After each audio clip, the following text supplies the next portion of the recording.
Climb aboard the DragonShip as we talk about using Dark Triad traits as manipulation tactics to get what you want. Through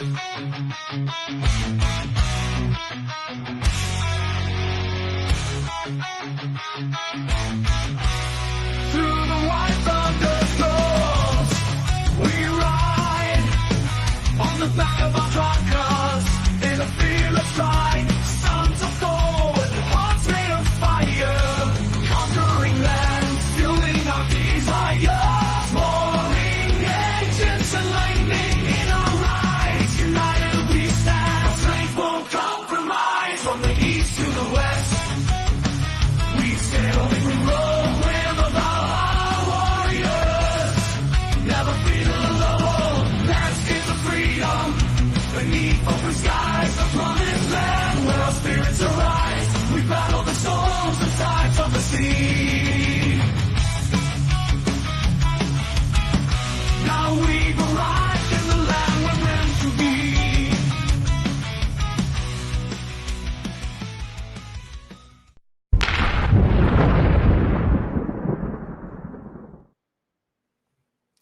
Good morning, dragons. We are hopping aboard the ship today on a really fun conversation. Dark Triad.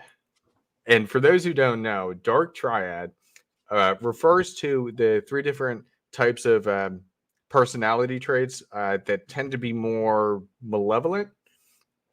That includes narcissism, Machiavellianism, and psychopathy.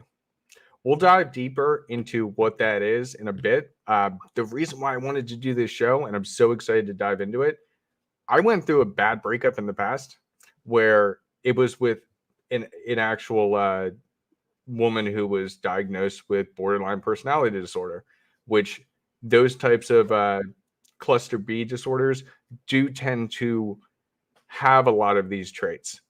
And so through that experience, afterwards, I was like, trying to understand and trying to reflect on my experience with her and how she was able to control me so well and completely destroy my psyche. And through that, and doing the research and understanding the different manipulation tactics that exist, I wanted to do that for good. Using Dark Triad for good. And by doing that, I am now in the happiest, healthiest relationship of my entire life, going on over 4 years.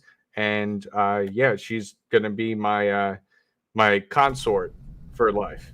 So, without further ado, we'll go around the horn. Tarl, what's going on, man? Anything new going on in your life? Just got so many irons in the fire right now. I'm trying not to fumble them while I'm juggling them. Yeah, fair enough. Fair enough. Thor, how are we? We're living the dream, the pirate Viking dream, huh? Look at this, hell of a crew today. Talking about the Dark Triad. Wow, the Dark Triad. That's pretty cool. Definitely, there's a lot of value to be had there. It's not as maybe malevolent as we make it out to be, or that it can be. The cluster B thing, I'm going to have you explain a little bit more about that to the audience so we get a good concept of that when we get into it. Fantastic. I'm doing great, man. Guys, check me out at becomedurable.com. All the lectures are on sale, and here we go. A rising tide lifting all ships. Good stuff. Good stuff. AJ, how are you doing? I'm a little tired. Got maybe 2.5, 3 hours of sleep since getting off work last night. Currently trying to find a buyer for this place. Working on the book. Made my debut on Rule 0 last week, which was kind of fun. And I'm gonna say the quiet part out loud for all the people watching. When we talk about the Dark Triad, especially when we talk about narcissism and psychopathy, we're not talking about the cluster B disorders. We're not talking about being on a pathological level. So don't spurg out and take it as that. There are traits that a person with NPD or ASPD, antisocial personality disorder, which psychopathy falls under, there are traits that we can emulate and take from, but not necessarily be one at a pathological level. Yep. Thank you for mentioning that, because they. Okay, what's going on? Is this the narcissism coming out? What's going on, Mike? I had to get my Dark Triad on. So I had to get my evil Dark Triad sunglasses and my evil Dark Triad outfit. Fair enough. Fair enough. What's going on in your world? What's new? Fantastic news. The high in Vegas is only going to be 97 degrees today. Maybe I can get some yard work done. Yeah, That's a cold front. yeah, facts. Different world out there. Well, good stuff, man. So when I'm going to go ahead and share my screen on this. Actually, this would probably be easier for everyone to digest. If I come over here and we look at this, this is what I was explaining. So the Dark Triad, it's these three different personality types. Essentially, they're called dark because of the manipulation and lack of empathy. There's and they get broken out. And what I was saying with the cluster B, like MPD, narcissistic personality disorder, that's why some of those traits blend in between one another. And now we typically look at this stuff as bad, but what I really wanted to get into is understanding, okay, what are some of these manipulation tactics or ways that people in the Dark Triad, that naturally are in the Dark Triad, that we could probably take out. So the three: narcissism, characterized by grandiosity, pride, egotism, and a lack of empathy. It's all about me. Machiavellianism is characterized by the manipulation and exploitation of others, indifference to morality, lack of empathy, and a calculated focus on self-interest. That's probably what we're going to focus the most on, because that's where you can get some of the best pieces from. And then psychopathy, that's characterized by the antisocial behavior, the impulsivity, the selfishness, the callous and unemotional traits, and remorselessness. So you don't care what you do to others. These we can't really take too much out of this, and I don't think we should. Here, I want to say on narcissism to begin with, that with narcissism, I know that there's an issue that some guys have where they self-deprecate themselves, thinking that it's like funny or humorous, and it just turns women off. So there is that grandiose sense of self is attractive and can be more helpful if you adopt a trait like that. So that's kind of the basics. I want to know your guys, and we can go around the horn again. What your guys' experience has been. I've kind of explained that it was pretty crappy, the relationship I was in, where she was incredibly narcissistic and it was all about her. She didn't care what went wrong. She had me and tricked me into co-signing a student loan for her for $30,000. Oh dear. Even to this day, that is not paid off. I ended up having to sue in an apartment complex that we lived at, and I wouldn't have lived at if she didn't convince me to pick that job just so we could stay together. I ended up suing the apartment complex, and when I don't know what she did or how she was able to do it, but when we won and we got the $2,000 check, she cashed it in her name and spent it on herself. So like there's a lot of those types of things that went on. But I'm curious, and Mike, maybe we can start with you. What's your experience with the Dark Triad and those types of behaviors has looked like? Well, I'm gonna throw a wrench in the works here today. I'm gonna be that guy. If you own a cell phone, you have Dark Triad traits. What do you mean by that, Mike? Well, the lithium battery in your cell phone is mined up in lithium mines all around the world, typically in third world countries, and usually utilizing child labor. So by owning a smartphone, you are supporting child labor. So the question is, how does that make you feel? If you're okay with that, well then guess what? Your empathy only extends so far. But your empathy cannot extend to everyone all around the world, all 8 billion people. It will drive you insane, much like it drove Bruce in Bruce Almighty insane to hear all of those prayers all at once, because he did not have the mind of God. He had the mind of a human. So we all have these Dark Triad traits, every single one of us. They're just at different levels of intensity. Some people have lithium batteries in their cell phone. Some people were at the 10-minute mark. Some people are serial killers and mass murderers. So it's just different levels. So never assume that you are this goody two-shoes who has 0 Dark Triad traits. We all have a little bit. Every single one of us. Yes, even Martin Luther King, even Gandhi. All of us do. So that's what I'm going to say regarding that. It's a good point. Yeah, we don't really think about that. And it's like, I guess the argument against it becomes, well, what else am I supposed to do? If we're living in the modern age, I have to have a cell phone, but we don't really think about it that deeply. So that's a really, really good point. AJ, what are your thoughts on Dark Triad and any personal experiences you've had with those that exhibit those types of traits? Oh, I'm fairly familiar, considering the 5 years combined between my last LTRs were both with cluster B personality types, one being BPD and one being a covert malignant narcissist. But going back to Mike there, you brought up a good point with the empathy. So cluster Bs in general, all 5 flavors, histrionics, borderline, narcissistic, sociopath, and sociopath, are one of the clear delineating traits at a pathological level is the lack of empathy. So we might not have that full empathy that he's talking about with Bruce Almighty, but most of us, 97% of the population, because only about 3% are cluster Bs, do have the capacity for a healthy amount of empathy. So back to my relationships, borderline, it's a borderline, man.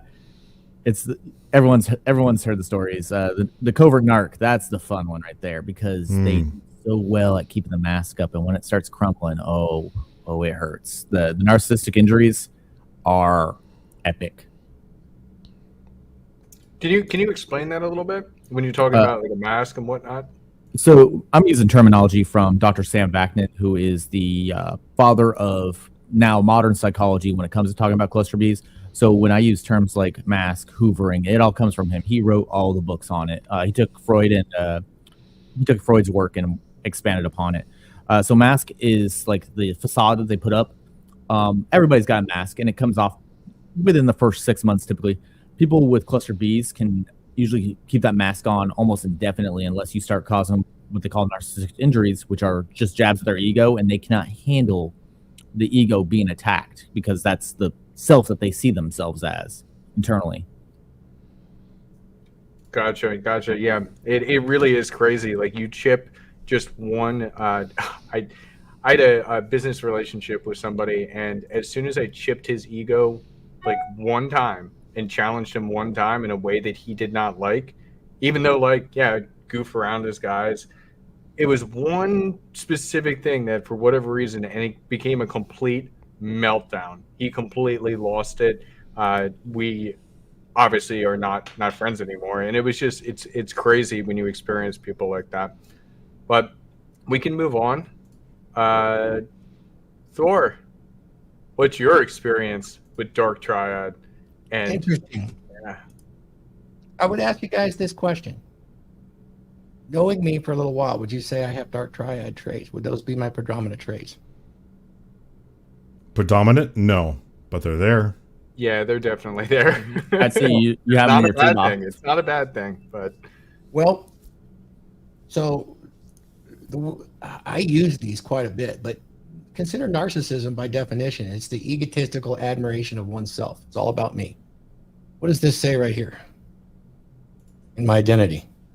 RP Thor, the dragon, The God amongst men. I get that, huh? God amongst men. But the way it's constructed and used is a little different. Can get into that later. A new book's coming out about that. The Machiavellianism is the duplicitous interpersonal style and disregard for morality. I will hurt you to succeed. What is useful shouldn't have any morality. There's no good or bad about it, except that you need to weigh what those consequences of exchange is. Is this something I want to do? Is it something I don't want to do?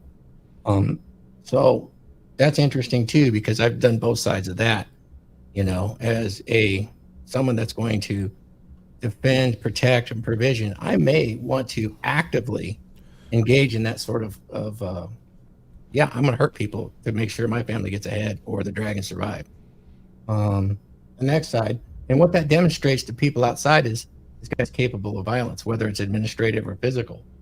Psychopathy is the absence of empathy and remorse. I don't care if I hurt you. Now, this is interesting. This is the one that I teach guys to detach from and disregard as best as you can. I don't think I can fully do it. Obviously, the model here on the DragonShip demonstrates that I cannot, because I believe in paying it forward. And I think when you do, the universe sends it back to you. So that one's a little less for me, although I understand the usefulness of it.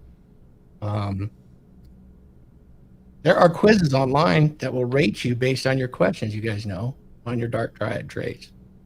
I see these as tools more so than personality tests. And I probably see that a little bit differently.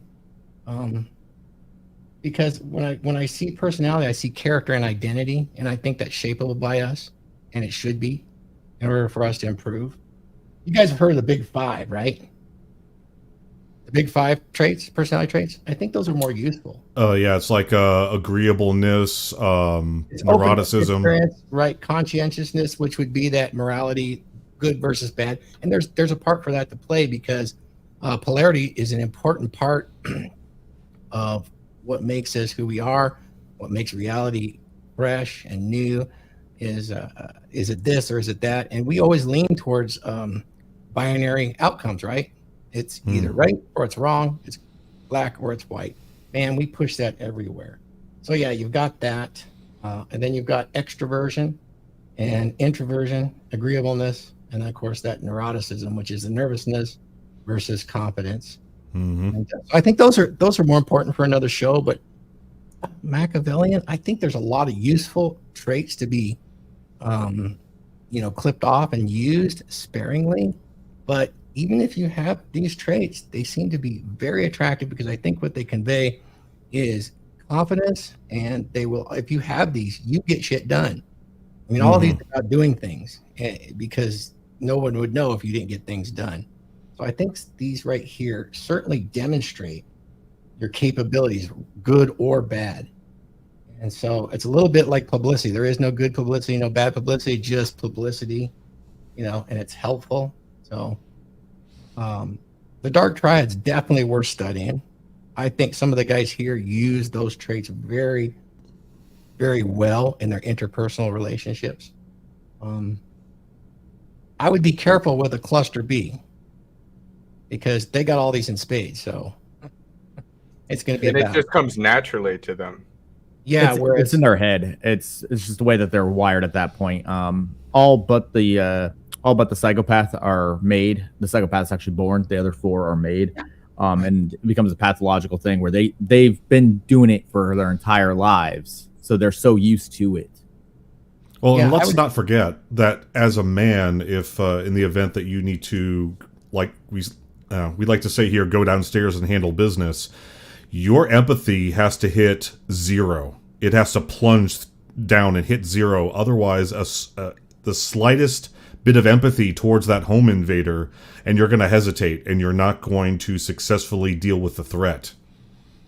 Yeah, you need a detachment of a psychopath or psychopathy, not a psychopath. That is different. Psychopathy and psychopath are different. You can have psychopathy without being a genetic psychopath. Yeah, well, that's where that remorselessness comes in, right? If you're trying to defend your family, you can't be taking pity on the person trying to take your life or your family's life.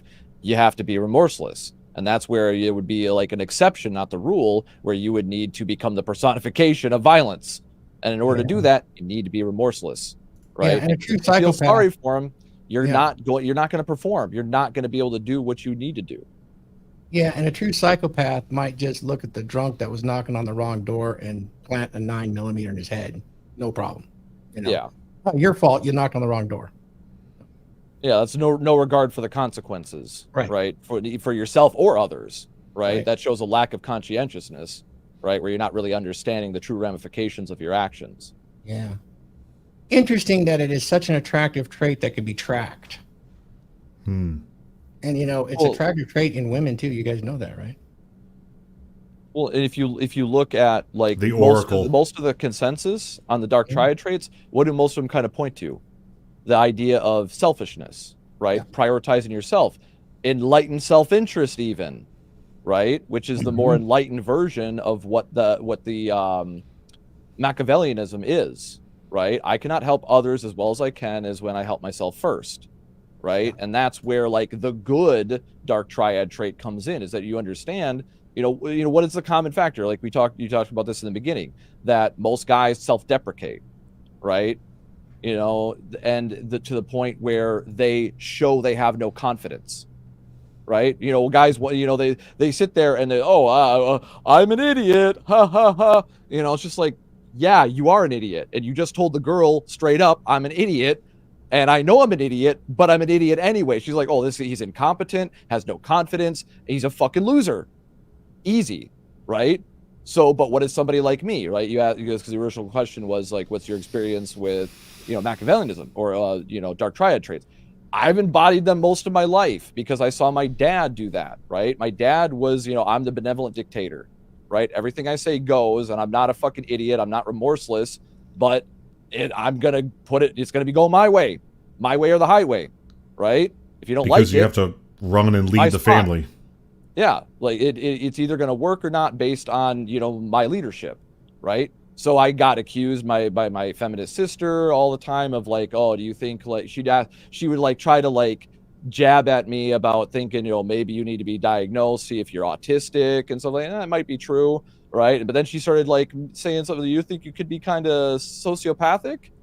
I'm just like, why would you say that? You know, because I didn't agree with her about something. And she assumed that because I didn't agree with her that I didn't actually listen to her and wasn't expressing any empathy. Just like, no, I understand exactly your position on this, and I disagree. And I'm stating that. You know, it's like, it's that straightforward. Use my standard compromise whenever I'm working with somebody or with a woman, you know, is yeah, so I'll make this compromise with you. We'll do it my way. Yeah. Yeah, exactly. Because I knew she was in an emotional state and she wasn't thinking clearly, and then she's lobbing accusations. It's the term I coined, confessions by projections, right? Oftentimes when somebody's accusing you of something, they got those three fingers pointing back at them. They're usually projecting their own shortcomings onto you, you know, and I'm not always, right? There are exceptions, and you got to be self-aware. You know, sometimes people call you out. They actually are genuinely trying to help you. But a lot of times when you're getting shamed because you're prioritizing yourself over the girl, right? That's where you got to embody that Machiavellianism, where you're just like, nope, I'm going to be selfish, and there's nothing you can do about it.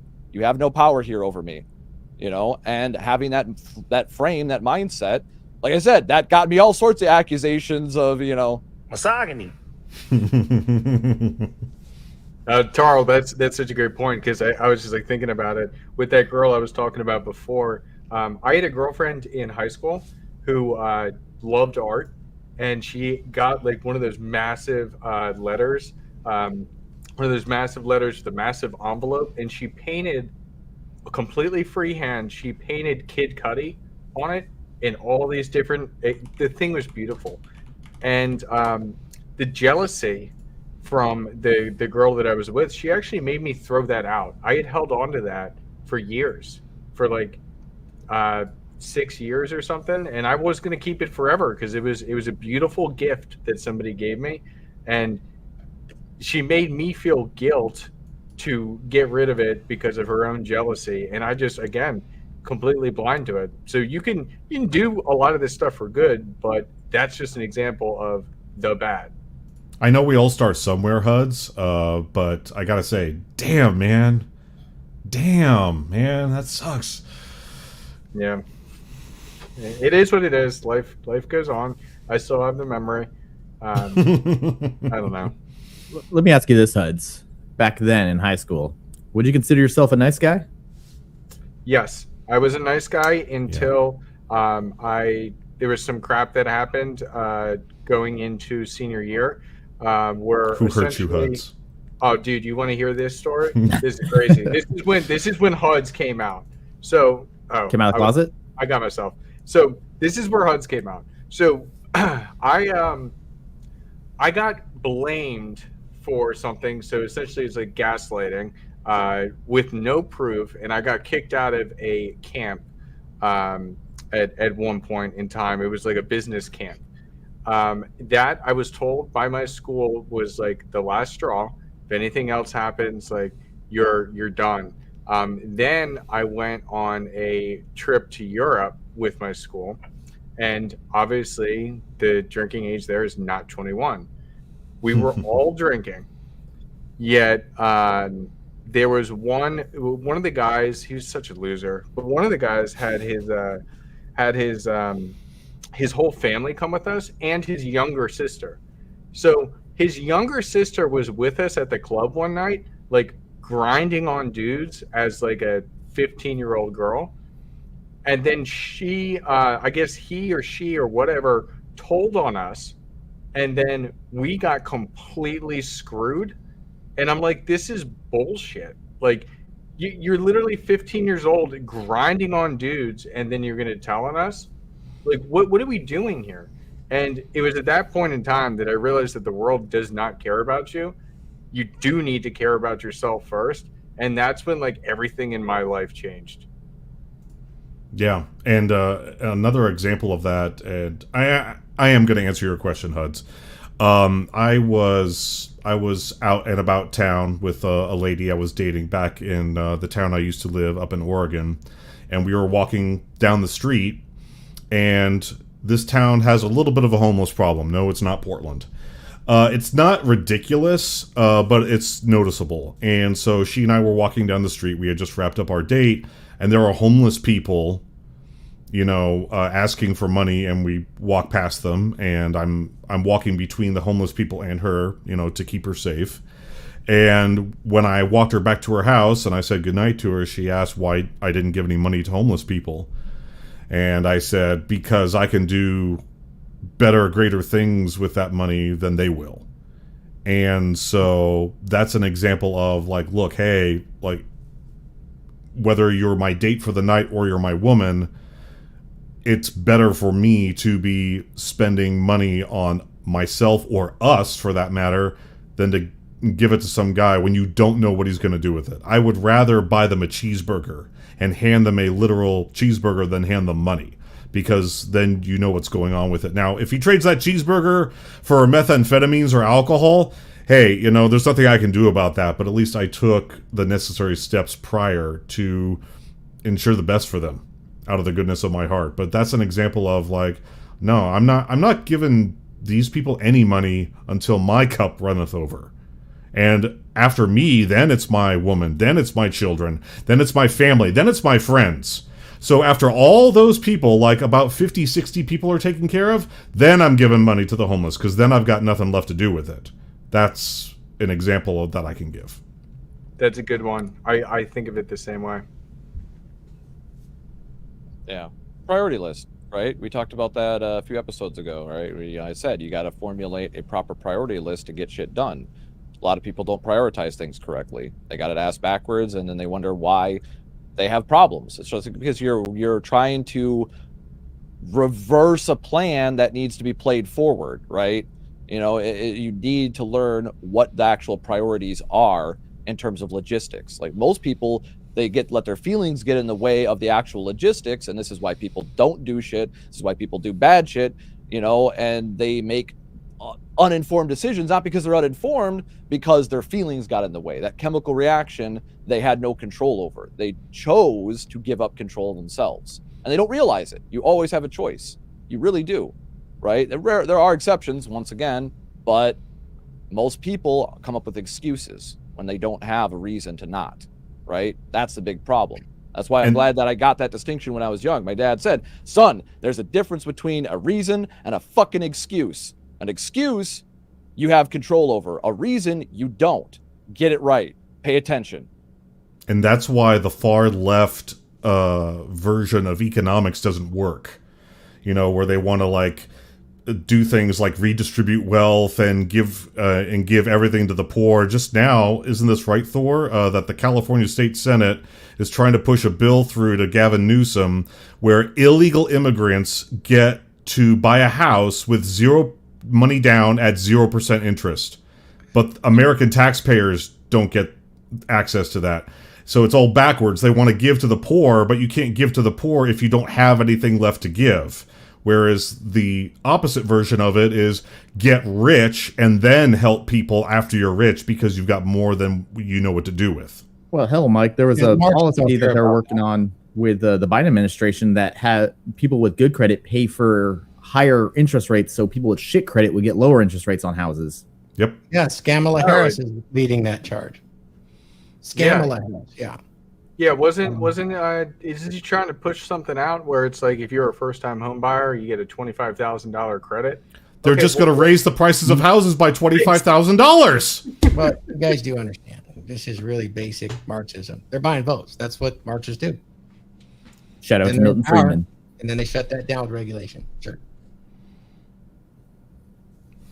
It's very interesting. But I want to go through some of these other kind of manipulation tactics that are used.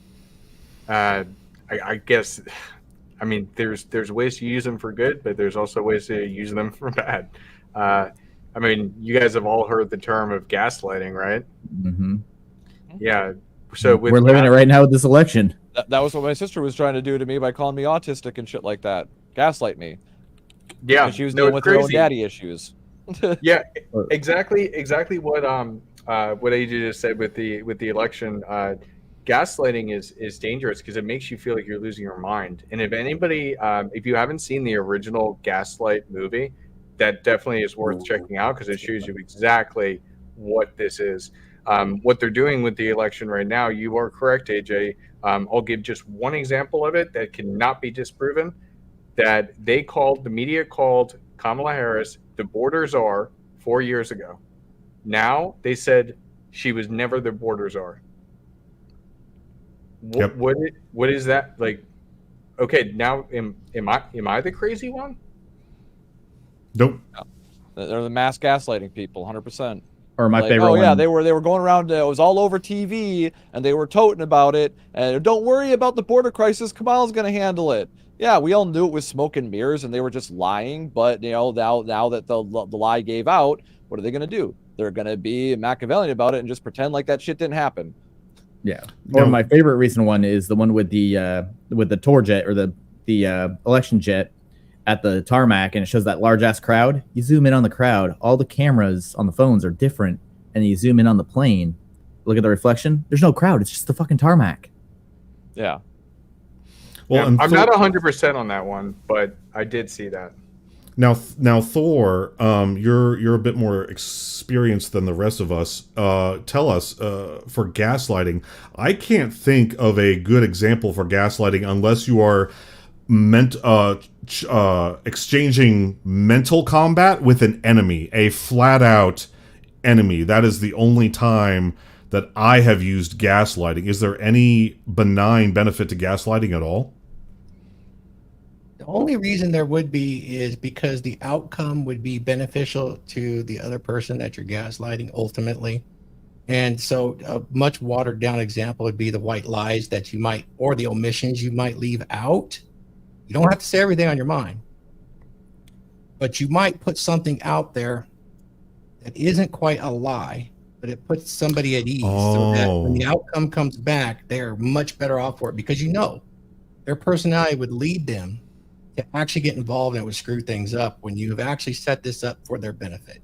Is this like the only reason? And that wouldn't be considered gaslighting so much as a protection maneuver, but it's essentially the same. So, like, if you have two soldiers and one of them just got wounded in combat, like he got shot, and his buddy looks down at him, and his buddy knows this is not going to end well, but he tells his battle buddy, it's like, dude, we're going to get you all patched up, we're going to get you home, man, you're going to have apple pie, you're going to bang your wife again, everything's going to be awesome, just stay with me, stay awake. That's correct, and they do it all the time with cancer patients today, and prognoses and things like that. Doctors literally do that. They'll gaslight their patients to try to get that placebo effect to change mental state. And you can gaslight to change mental state, not in a backwards fashion, but you can do it in a forwards fashion. I do draw the line. If you go over the top and it's ridiculous, that's really bad. But if you're very subtle and you're moving it in a direction that is absolutely going to benefit the person and those around them, they're going to appreciate it actually. that you could take that kind of care and play that kind of 3D chess. It's paying it forward. It's that rising tide. The other side of this that we're all so familiar with is somebody, looks at our phone and they sees the Facebook messages and they see the girls with their butthole pictures and all that. And you say, no, it's not what you think. I got hacked. You're crazy. So-and-so got a hold of my phone, and it's all bullshit. And then you get with them and say, you're just making this stuff up. Classic gaslighting, right? Yeah.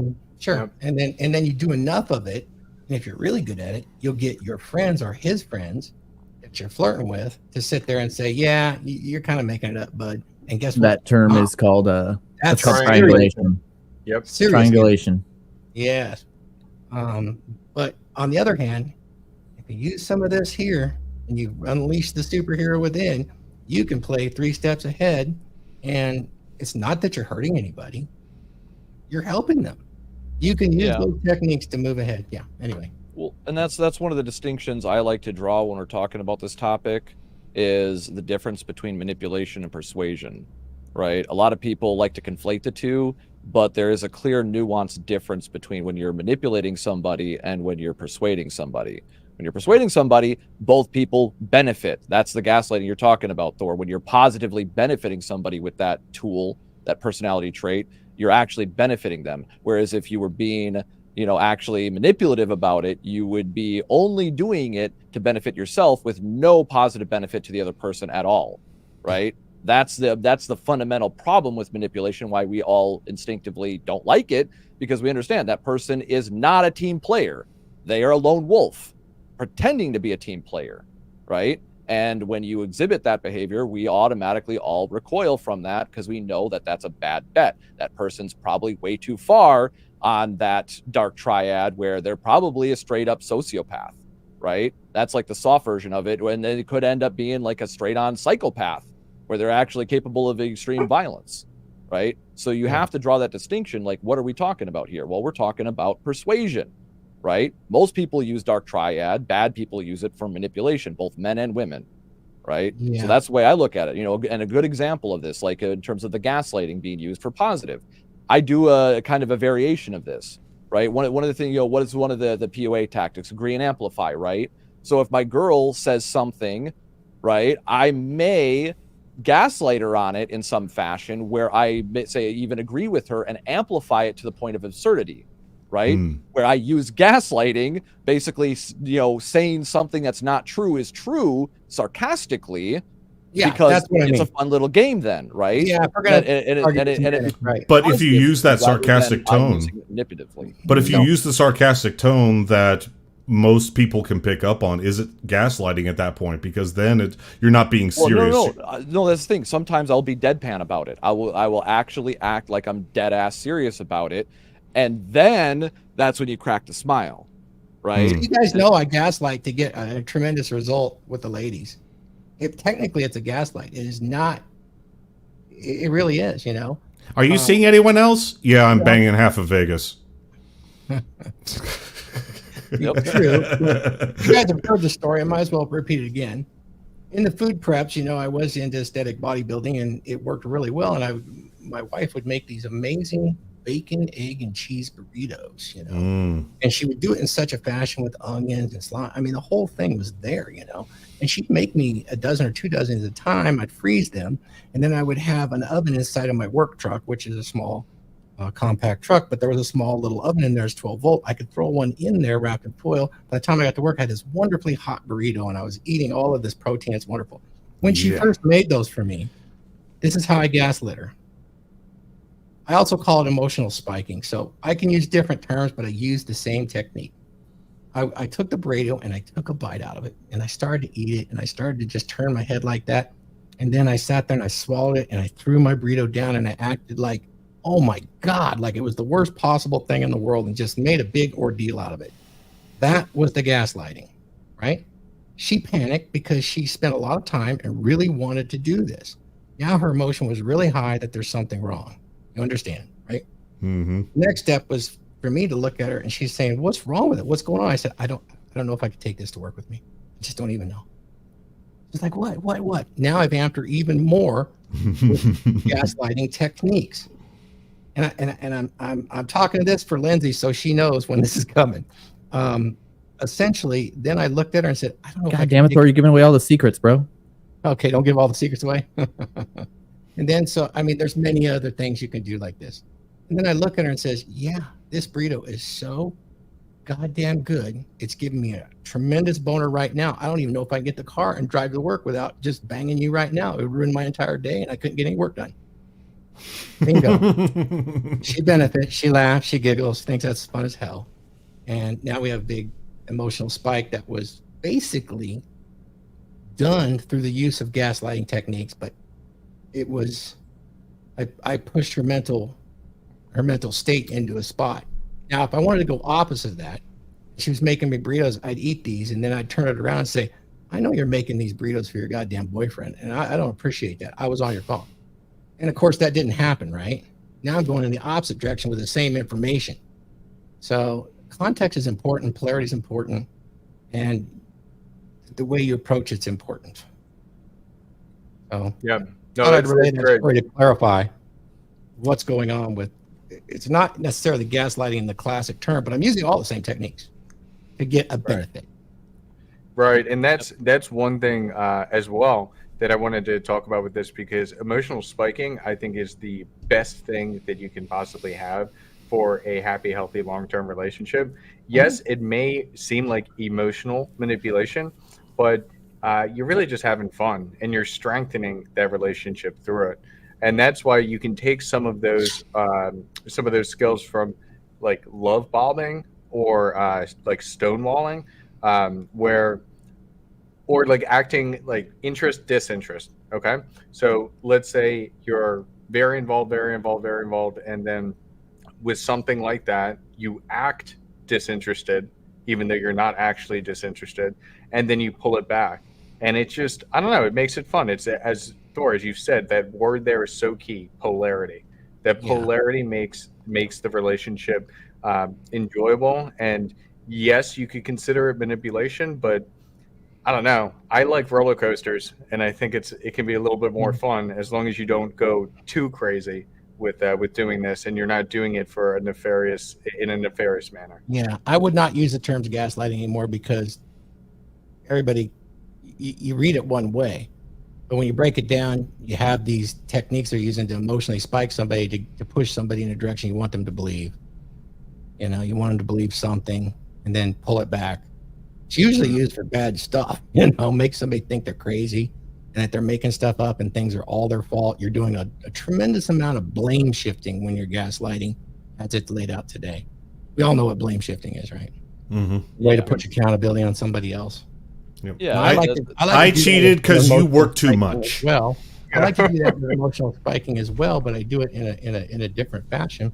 When somebody tries it on me, I reverse it, especially if it's a woman, and tell them that they made me feel a certain way, and that would cause me to do certain actions, and I make sure it's something that's important to them.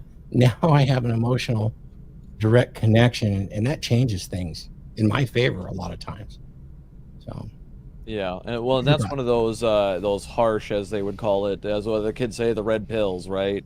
Is that women know they're emotional, they get emotional, not just for that time of the month, but they have the emotional moments where they get those heightened things.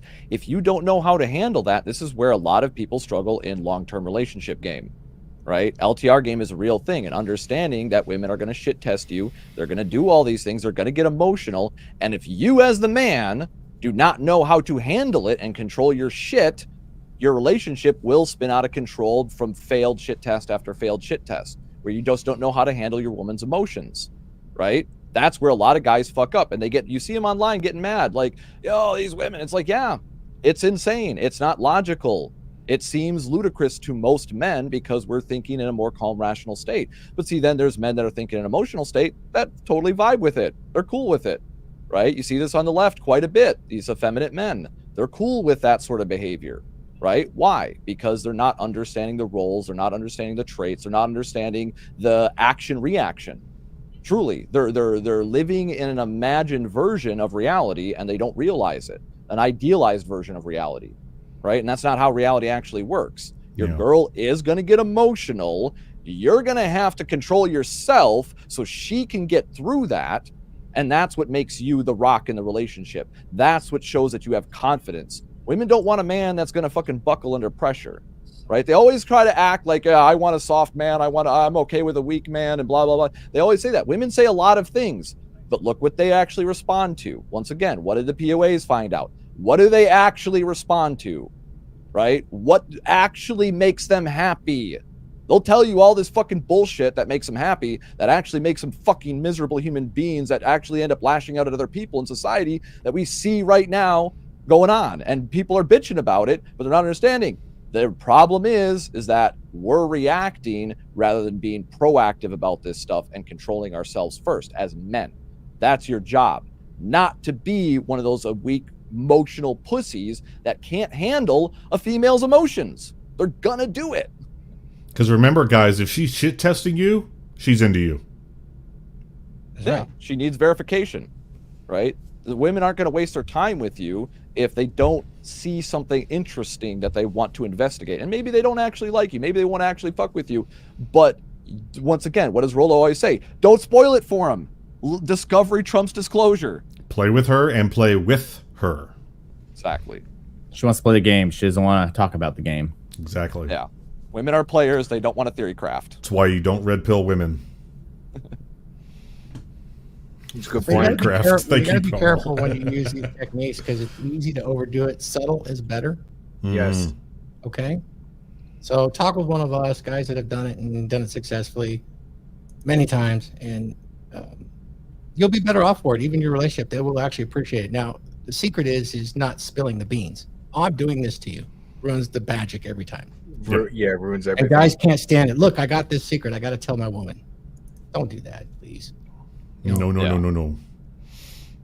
Yeah, it's like even with my girl watching, right? I'm not going to tell her all the things that I do. I'll share the stories after the fact because here's another little trick, right? If she hears these stories, year, 2 years later down the line, and you can reminisce about it, like I'm sure your woman, Thor, if you reminisce about that story, she loves that, right? But in the moment, she wasn't aware of it. You didn't disclose that to her. You didn't tell her immediately after the fact or anything like that. What your nefarious plan was. You didn't disclose all that. You kept that to your chest. Why? Because by explicating it, it would have ruined it completely. Right? Yeah. Oh, I'm Red Pill Thor, and I'm gonna tell you, woman, I use Dark Triad, and I made you question yourself, and I made you wet for me. Ha ha ha ha! Like, no, It's funny. that's where most of these. You gotta put guys these in- glasses on like, you fell right into my trap card. Yeah, exactly. Yeah, unfortunately, but it's funny. We had some friends, especially some of the other women friends that were here. One of them just blurted out after seeing some of this, and her comment was, "Or this is why all women love you." As she picked up on it, but she's a little older, and definitely. Well, and then you when you enjoyed it. And then when you do stuff like that, you get your woman telling other women about you. Yeah. But hey guys, check this out.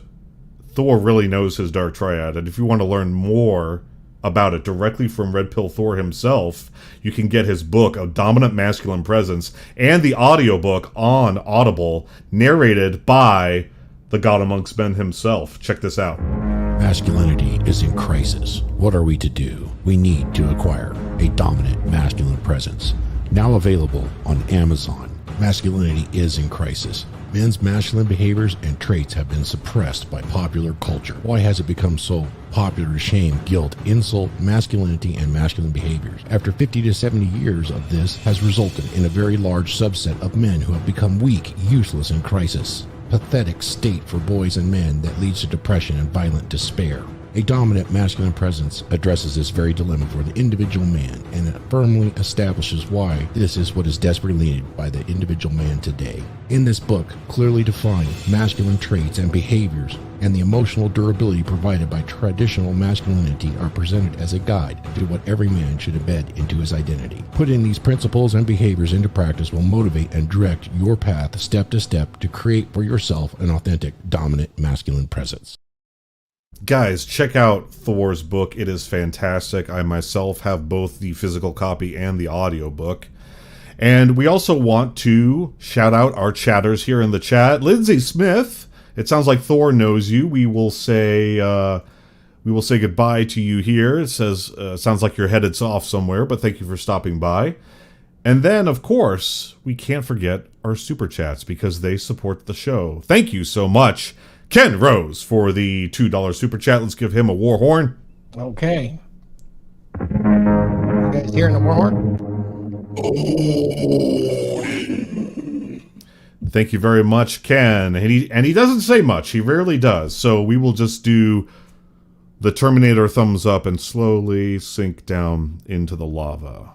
There we go. Thank you very much, Ken, for that. We appreciate it. So, Tarl, I bet you've got way more to bring up and talk about. I can't... There's no way this is everything. Well, for a Dark Triad, like I said, that's... Tarl, my bad Huds. You're both blonde. You're both Vikings. Damn it. I'm sorry. What do you mean we're both blonde? The dude doesn't have hair. Strawberry blonde. Strawberry...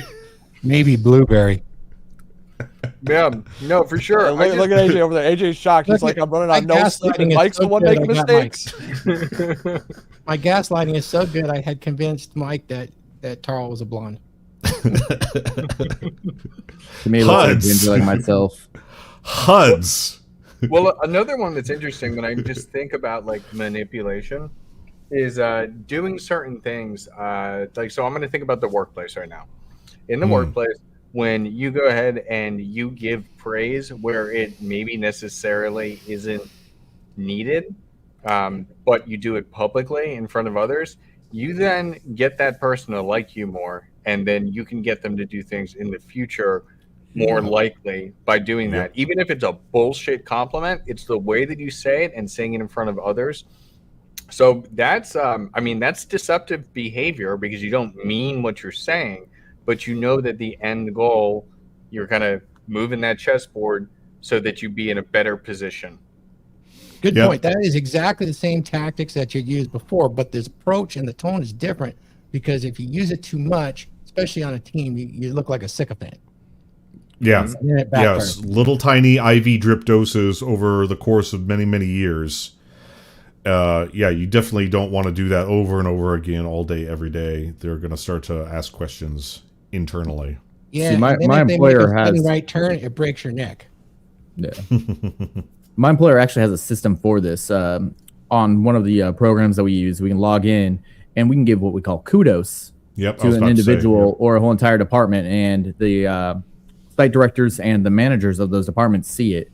And then we track all the kudos as part of our KPI for our monthly meetings. And that's, I'm not going to go into too much detail, but guys, that is a way to shape your environment and kind of like take charge of the universe that operates around you by giving, like what AJ was talking about, by giving kudos to team members you like and like working with, even if they were just doing their job and you still give them a kudo, and then don't give kudos to people you don't like. Sometimes when a corporate restructure or reshuffle occurs, the people who got all the kudos get to stay, and the people who got none go bye-bye. So that's interesting. I have a story on this. So some 10, 15 years ago, my corporation, dominated by all men as a power lineman organization across the nation, would hand out these awards. You could hand them out, their safety awards or achievement awards, and there were so many points, and you could buy things like barbecues, spotting scopes, even target rifles, sporting goods, and things like that. Of course, that was eliminated about 9 years ago, and they didn't bring it back. But what they did bring back after a large environmental social governance score that they worked on with WEF, they came out and got rid of that, and they gave, I want to say it was called a very feminine sounding name, but it was produced by a corporation called My Fairy God Boss, which is a woman-run organization. If anybody wants to Google that, look up My Fairy God Boss. They basically take over your corporate social media, and they produce things exactly like these guys were telling you, but instead of kudos, it's like, flowers or something like that. And it is very different, very LGBT oriented. That caused quite a stir with the corporation, but we were going there to get the operating capital from the International Monetary Fund through the ESG scores and the DEI. But it's pretty wild. I've been kind of harping about that for many years, and everybody looks at me with a cross eye. And what are we talking about today in our politics? Harley Davidson. Manipulation. Yep. Yep. Harley Davidson. Yeah, people being manipulated. I don't think manipulation is necessarily a bad thing. It could be a good thing, but in the context we're looking at today, we're under such a managed reality, coming from media to social media. Heck, I even have friends that want to manage your reality for you as a hobby. So be aware of the managed reality we're definitely in. And I wouldn't necessarily say all manipulation is bad. Sometimes you might want to just call it a negotiation, you know. Yeah. What do you guys think about that? That's What what I was do you saying. guys think It's a about the persuasion manipulation? factor, right? If you're coaxing somebody into something that's beneficial to them, right? That's a sales pitch, right? And it could be bad, it could be manipulative, or it could be good. It all depends on the outcomes, right? Yeah. That's the thing. It depends on the intent and the outcome, right? If those two line up where everybody's, benefiting, or at least at part of that, as long as at the end of the day, both parties are benefiting and they're not doing a bunch of fuck shit to gain that ground, that's where the good comes in, where it's not evil, right? And that's where a lot of people don't want to pay attention to the context and the nuance. And like I said, I say this over and over again, those are the two most important things to pay attention to in any situation. A lot of people sacrifice the mental bandwidth where they're just focused on all the distractions, right? They want you distracted, right, on anything but what matters, right? That's the thing. And you see the guys and the people in the world, right? This goes to women too. The people that are focused on what actually matters gain more ground in life. Why? Because they're focused less on manipulation tactics and more on persuasion tactics. That's a good way to put it, actually, Taro. I like that. You can take manipulation and change that thought, that mimetic in your head. I am going to manipulate, or I am manipulating, to I'm persuading. And I like that. Yep, that is absolutely right. And, I feel bad about how people communicate now because I'm seeing it all the time. People, we're in such a hurry, and I'm not sure where it comes from yet. I'm just kind of spitballing here.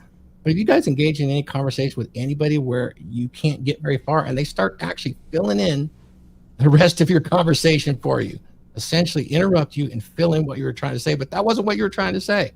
Yep, or they try to have that actually happened to me at work. I brought up something. I sent an email to the cyber team asking them some questions about a server that showed up in my environment, and I didn't know what it did.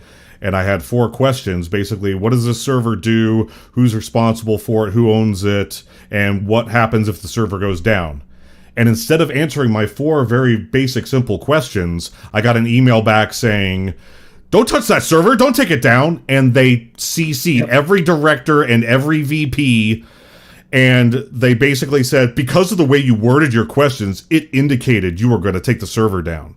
Oh, that's a beautiful example. I have interacted with so many people in the last 2 months, and this has happened in a lot of environments, enough to where I started writing notes on it, what I'm actually seeing. And I'm like, this is a different trend that I've noticed. Now, it may have been here for a while, but I'm definitely I've even seen it from some associates, not here or anything like that, you would engage in a conversation, just like you said, and you'd be describing something, getting interrupted, and then getting words inserted or scenarios inserted that they were just making assumptions, vast assumptions.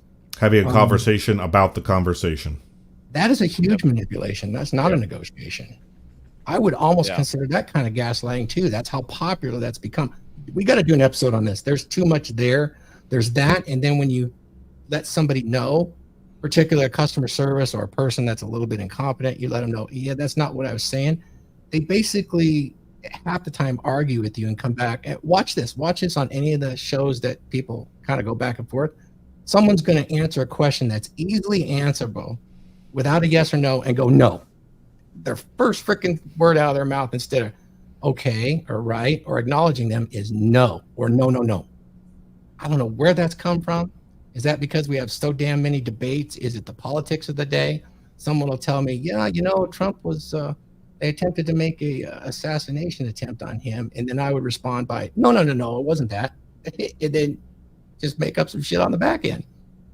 Maybe I'm hypersensitive to it, but I've been paying attention how conversations have been going in the last 4 or 5 months.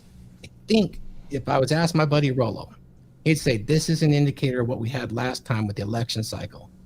It starts to ramp up, and there's these pushes. Interesting. Yeah. Interesting to observe. I assume you guys have seen it too, and I think that's part of a larger gaslighting program. People don't even know they're doing it. Yeah. Well, it's. I mean, heck, even with this and stuff. Even with this election cycle, it's very confusing. Where they talk about how that the crime rate has gone down under the Biden-Harris administration. That is a blatant lie. During the administration, they changed the rules on how things are reported. So only about a third of U.S. cities now are even reporting their crime statistics. Mm-hmm. That's been really successful, though. That works with inflation. You just lie about it enough and make sure your news media doesn't report the other side, or they have to dig for it, like go to Freddie Mac to get the information. And I guess all of us have such bad short-term memory that we just believe it, you know? Well, look with everything with the Fauci's, or the Fauci ouchies. Oh, like all that shit was absolutely. gaslighting. Yeah. Mm-hmm. Yeah, that's pretty crazy, isn't it? But Yep. I didn't mean to take us down there. I wanted to use the example of that's kind of mass gaslighting, isn't it?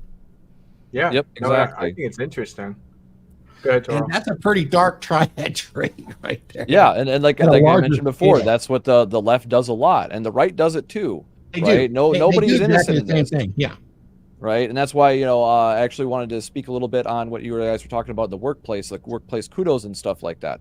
This is something that I've just been doing for a long time because my grandfather always taught me to treat the people that you work with or work for you or whatever the case may be, treat them like human beings, right?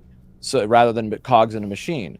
So I will compliment people because I know most people have a negative bias, right? Human beings, we have a negative cognitive bias. So we tend to focus on the bad shit people are doing or what they're not doing and this, that, and the other thing. So the issue with that is, especially in a workplace environment or even any relationship, is that you need positive and negative reinforcement, right? The negative reinforcement is to hold the boundaries, and the positive reinforcement is to encourage people doing what you want them to do, right? So if somebody does something that I like, I will go out of my way, say in the Fresh and Fit Discords and stuff like that, to compliment the person. And even like if they come up with a good quote or something like that, I'll give this I'll give an example of this, right? One of the guys I know in there, Spear, he has this thing that he said that I absolutely loved and that I used a lot, is that he would advise people, when I go into a conversation, I try to assume that the other person knows something I don't. So that way I don't make assumptions, right? And I actually hear them out, right? I need to listen to the part and try to figure out the part that I'm missing that they know that I don't, and then I can make a better judgment.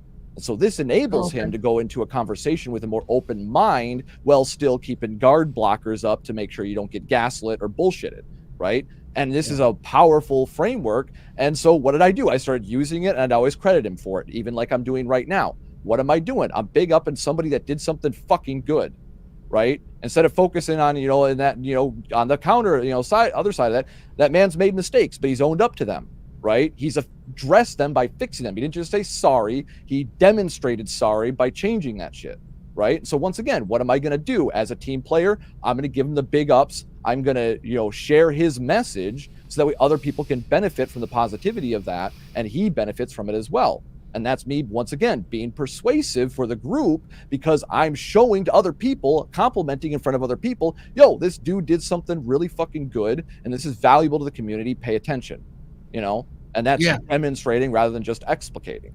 So let me offer some practical advice. One of the favorite things I have posted right here. 218 in the chat, guys. Give us a like, give us a subscribe. We're a lot of tongue-in-cheek here. We get a little serious now and then because it's important what we want to pass forward to everybody. We definitely want to pay it forward and raise that tide. We're the tide that raises all ships. So this is one that I say to myself because this is kind of gaslighting myself, and this will counter it. How do I counter these messages, Thor? Well, I like this quote from Nietzsche. It's any man who has acquired the why can endure anyhow easily. Friedrich Nietzsche. So it doesn't quite fit into the Dark Triad, but it's close enough at the same time those things were written that I like that one a lot. If you've acquired the why, you can endure anyhow. What do you guys think about that? Makes I'm sense? stealing that from my book. Please do. Yeah, I like that. But then when you do that, quote the DragonShip instead of Nietzsche. I'll put RP Thor and then Nietzsche in parentheses. Sure. And when you think about that, there's a detachment that you can do there. And I'll do an episode on that as soon as I'm able to. And when I say detach from emotions, there's so much emotions now in the country around the election, and it's done on purpose because of our managed reality. This will absolutely seep and bleed over into your personal life. You can't help it if you listen to anything. And I used to call it, this is kind of the spirit of what goes on during these election cycles, and there's other cycles of disaster, and it definitely affects the emotion of everybody. There are those that would get real esoteric and say that it affects the consciousness of everybody. There might be some truth to that too. So the way to detach and bolster yourself against that is kind of to isolate into some thinking like, I have the why. So this is really, these thoughts are nothing. They don't really exist for me, you know, as far as the hows that are hitting me. And it might be difficult, brutal, physical, emotional, but what are they being generated by? You know, if it's physical, we can move, you know, take some action. If it's all emotional and psychological, well, guess what you control every day? You control your thoughts. And so you can eliminate them. I know it's not easy. Definitely there's ways to do it, and we're going to help you. We can't get into all the details that we do here, but we've got quite a bit of resources that can absolutely do it. The book's a good place to start, but there's way more than that. I'm sure when we wrap up today, Huds will announce the project that's coming and light a fire under us all.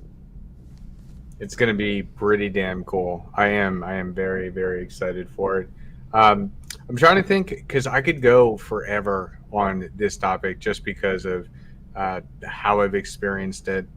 What is there anything specific that you guys want to cover, or do you want me to just keep running through different manipulation tactics? Where do you guys want to go?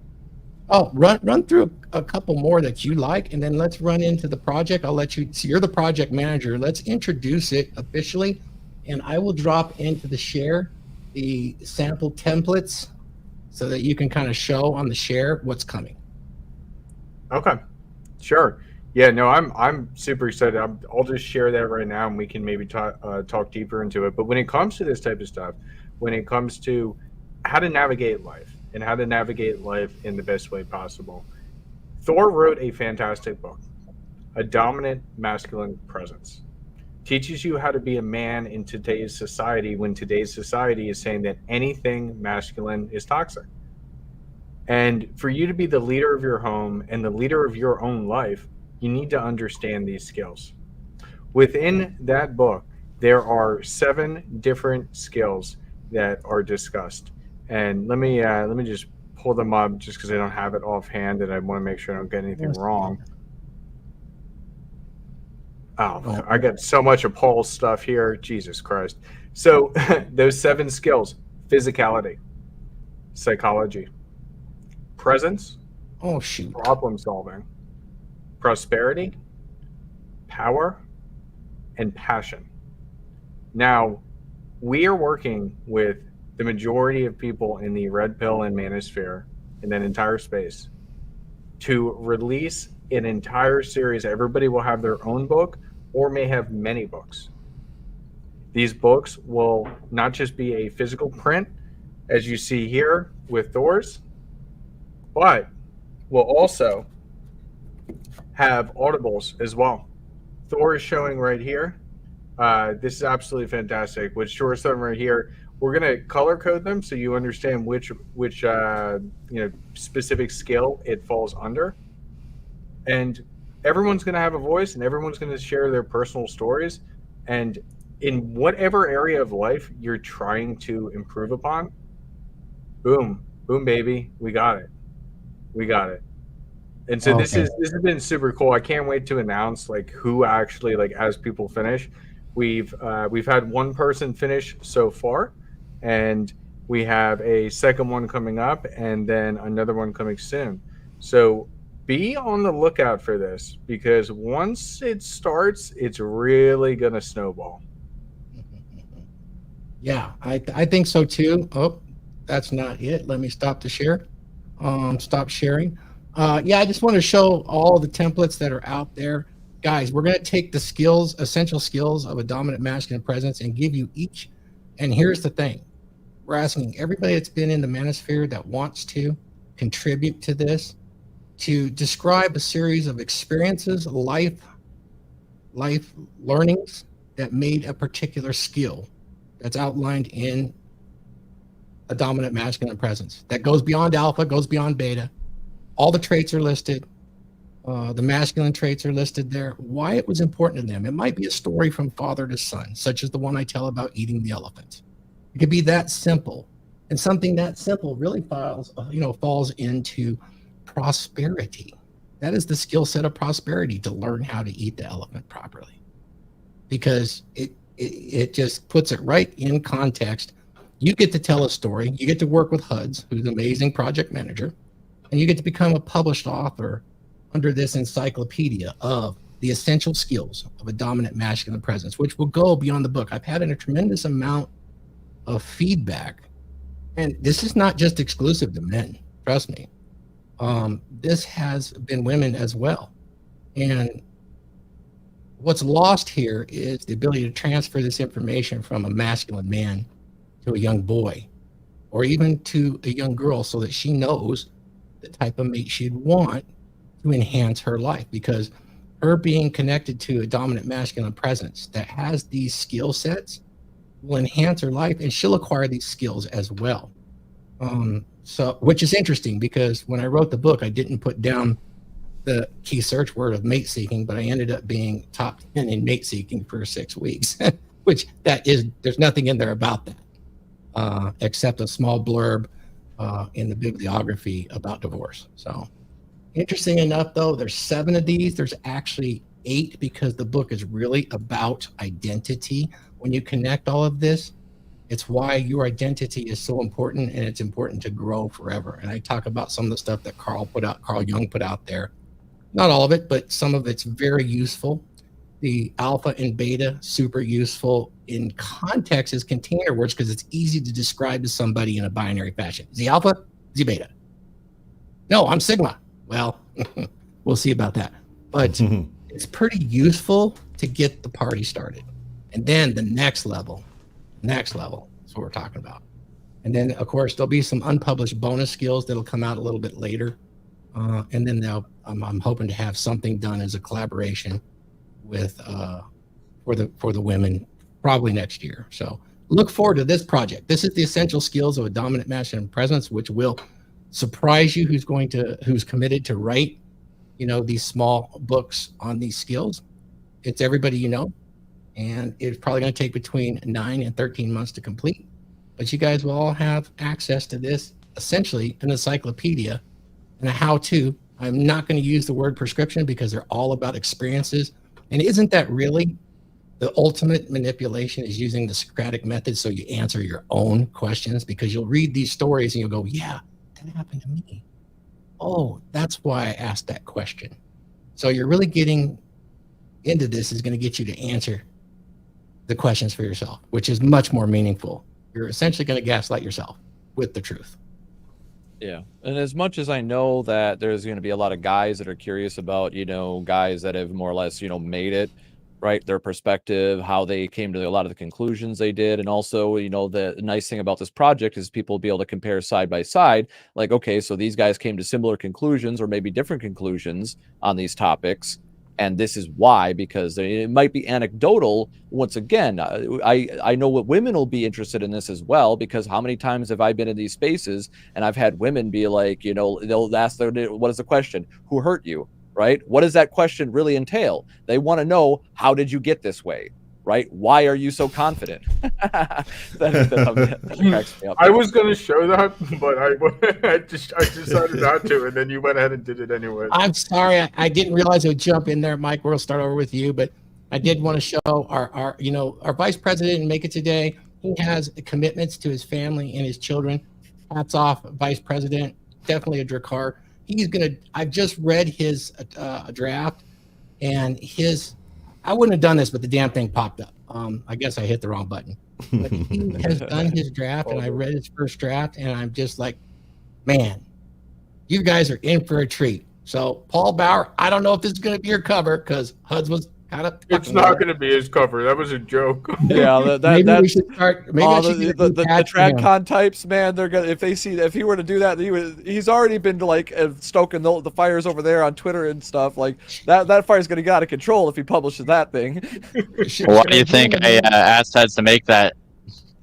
Should I get him a nameplate for his cut that now says Red Pill Jesus? Red Pill Jesus here. Okay, sorry. All right, I didn't realize that it would pop up. So. Oh no problem at all. It's hilarious. But everybody is gonna have like custom covers, as I said. Like they're gonna have. We're gonna color code it for the different volumes, and as Thor said, pretty much everybody that you know in this space is involved. It's kind of wild, and I'm incredibly honored to be working alongside Thor and the rest of these guys here to be able to create something like this. Being able to share that personal story is really going to create a legacy. I remember back when I was just getting back into the Red Pill space. I was aware of it back in like high school, but when I got back into it like sophomore year of college, I ended up falling in love with Christian McQueen. And actually, it was at Christian McQueen's Playboy Summit. Was the very first time that Rolo ever showed his public face. He had never done so before. Oh, that's right. Yeah, and so for me, what I love so much about Christian McQueen is that he had a website which no longer exists. I mean, you can find some of the stuff on the Wayback Machine, but no longer exists.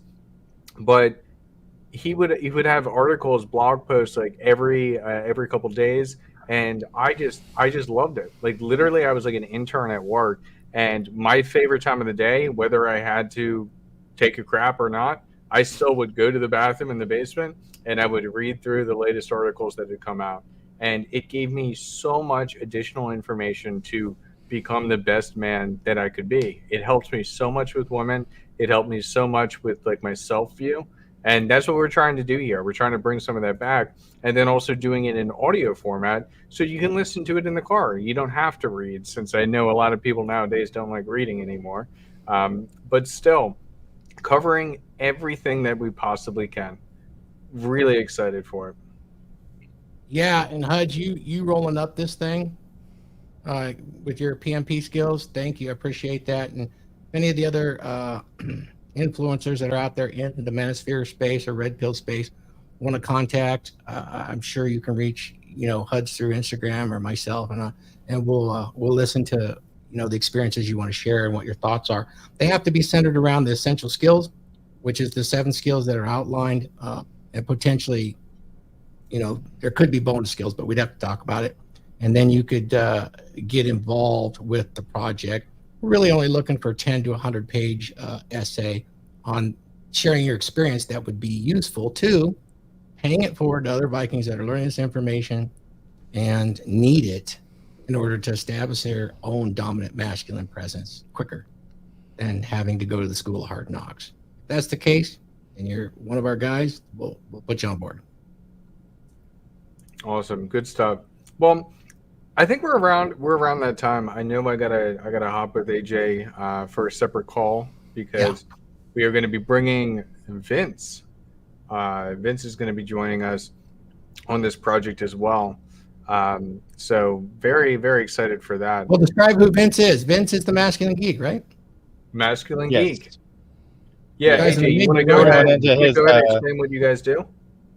Yeah. So we're going to his monthly meeting. He's got a monthly group, small group. Me and you are trying to recruit. I'm going to use the word recruit Vince and Robert Kusland to join us on this project for Thor, because both of those guys have immense passion for their fucking hobbies. And Vince also dabbles into the harem and the BDSM side of things. So he's got some very cool insights that we may want to employ into this book series. Oh, absolutely. I think that fits right into passion. You know, passion for hobbies and passion in some other ways. All right. Well, good stuff, guys. Let's go around the horn. I want your guys' final thoughts on this. There's a lot of stuff that I really wanted to say that I don't want to necessarily say publicly, because it's stuff that I kind of go through with people when they evolve, when they graduate, so to say, from my program. But when you truly internalize these Dark Triad skills, you can really control your reality and control your future. So, Mike, we'll start with you. I want some of your final thoughts and where people can find you. Absolutely. Guys, you can check me out. Here we have my IG. That's where I keep things nice and hunky-dory. Food, celebrities, travel, other people in the space. And then X, that's where I raw dog the internet. Follow at your own risk. But the last thing I'll say is, guys, if all you care about is yourself and the people around you, whether it's just one person, maybe it's your brother, maybe it's your father, and they're all you've got. Maybe it's your woman and children and friends and family, and that's it. Never, ever let anyone guilt you into thinking that you're a terrible person because you only care about 10 people and you don't care about migrants on the southern border, or you don't care about people in Ukraine getting attacked by Russia. Don't let anyone guilt trip you into that, because you only have the capacity to worry about your immediate circle as it is anyway. And unless you're a billionaire like Elon Musk and can literally give food and free internet to people struggling all over the world, then don't concern yourself with such things. Worry about your circle. Worry about your own little world first. And if that's all you end up doing for the rest of your life, because you don't have the time or the resources or the energy to worry about events and people outside of your circle, then that's fine. Because if everybody in the world only focused on themselves and then their immediate social circle, the world would be a better place. The world actually goes to shit when people try to worry too much about things that don't impact them at all. That's why we end up where we are. Fantastic. Well put. All right. Pull up AJ here. I know you're jumping between meetings, but do you have any final thoughts on this? Yeah, some good final thoughts, and I apologize if the noise is a little loud. I'm actually in my garage right now. If you guys aren't ready to delve into the Dark Triad and start using some of that, I highly recommend picking up When I Say No, I Feel Guilty by Manuel J. Smith, because the ultimate counter manipulation is assertiveness. So that has some good techniques in there. And also, Amuse Mastery works wonders with everybody. If it doesn't affect you directly, you either find it interesting, amusing, or you just don't give a fuck about it. Employ that, and your world gets a hell of a lot better right off the bat. Where to find me right now, the only place I'm really active is X and YouTube. You'll see me hopping on with Glenn from time to time, hopping on with Vince at Masculine Geek for some D&D, maybe some painting. Every once in a while, I'll hop in for his fireside chats. That's about it. Good stuff, man. Thank you so much, AJ. All right, Tarl, jumping to you. Yo, so comes down to right tool for the right job, right? When we're talking about all these sort of, whether it's manipulation, persuasion, regardless of it, it's what are the tools, the mental frameworks, right? Same way that a hammer or a firearm can be misused, right? These tools can be misused as well. So with great power always comes great responsibility. Right. And that's why I tell guys all the time, control the controllables. You're the number one controllable. If you want to change your life, you got to change your life. How do you do that? Well, learn what the tools are that you can do that with and how to use them as best as possible. Right. And that's where you got to find, if you don't know how, you got to find people who do know how. That's what this project's about, is basically giving guys the frameworks like, hey, this is how this guy figured this out. Hey, this is how that guy figured it out. How do these things work in reality? What do women actually respond to, right? Women are hybristophiles, right? To one degree or another. They are attracted to these sort of things. They are attracted to men that prioritize themselves over others and practice true enlightened self-interest. They don't want a guy that's just selfish. They want somebody who practices what Rollo talks about, that enlightened self-interest. I cannot help others as well as I can is when I help myself first. You can't just give away to others. I did that, right? I was that giving guy that I always tried, despite my, Dark Triad, demeanor, I was very caring and I always gave to others and I tried to be generous with my time, my resources, my actual cash, and it bit me in the ass. Right? I ended up with fucking nothing. I ended up broke, damn near I went homeless, right? Had to move states, quit my job that I had and all that because I wasn't even making enough money at my job because I didn't negotiate with my boss properly. I didn't have boundaries. I fucked my entire life by being too fucking nice and not being selfish enough. So always remember, right tool for the right job. Be persuasive, not manipulative. And you'll get real far in life. Amuse Mastery. I say it all the time to the guys in the freshman Discord. I am the avatar of Amuse Mastery because I had to learn the hard way. Good stuff. Good stuff. All right. So my final thoughts on this. I don't think that any of these traits are necessarily bad. It's only when they're used in bad ways. So that's the number one thing that I want everybody to understand is that do your research. Learn about it, not just to prevent some of these traits to be used against you, but how you can use them for a brighter, better future, not just for yourself, but for that inner circle, that immediate circle. Because it really was fascinating when I went through my breakup, then really understanding these things, and then actually putting them into practice. As soon as I did that, my entire world changed. Everything got better. Not just my relationships with people, but just the way I carried myself. And especially with the essential skills of a dominant masculine presence, which is going to be coming out soon. And you guys are going to be seeing multiple books like releasing every month, every couple months over the next however many years it takes to get everybody through. It's gonna be amazing. It's gonna be truly amazing, and I'm so excited for it. The best way to reach me, if you are a content creator who would like to be a part of it, definitely hit me up. I always get this wrong. Definitely hit me up right there on Instagram. It's the easiest way to communicate with me, and definitely tune in to some of the shows that I'm doing. I do shows every Tuesday. We call it Open Bar, where we are going through the history of the Manosphere and the Red Pill. So we had just did a show on Roosh, and I talked about his mental break and how he took the Christian pill and completely denounced everything that he had ever done, which I find a little crazy. I don't think you should ever forget your past, but he wanted to. We're going to be doing the 21 convention very soon. We're going to be doing Christian McQueen. We'll be covering him and his Playboy Summit, which, as I said, was the very first time that Rollo ever came out publicly and showed people his face. We're going to be talking about his buddy Goldman, who really teaches you a lot about identity and living your truth. He has a book called Photography Game, I believe, and it talks all about how he just used photography to meet and sleep with women, and just by living what he loved to do, which I think is such an important message. And then we have many more down the road. All right, Thor, I'm going to send it to you, and then we'll send us out. Right. Sounds great. It's been said, and the purpose of this book series, thank you, Huds, for everything you're doing there. Make sure if you want to be involved in this, you do read A Dominant Masculine Presence. It does matter, and it's foundational. So do that, and then contact Huds or myself. It is said, and I think this is really one of those truisms that passes all tests, is, a wise man learns from his own mistakes. The greatest of men learn from the mistakes of others. That is the purpose of this encyclopedia of essential skills of a dominant masculine presence. So, having said all of that, I'm going to change gears to take us out, and I'm going to offer one of my courses at a discounted rate, and it is how to become a power lineman.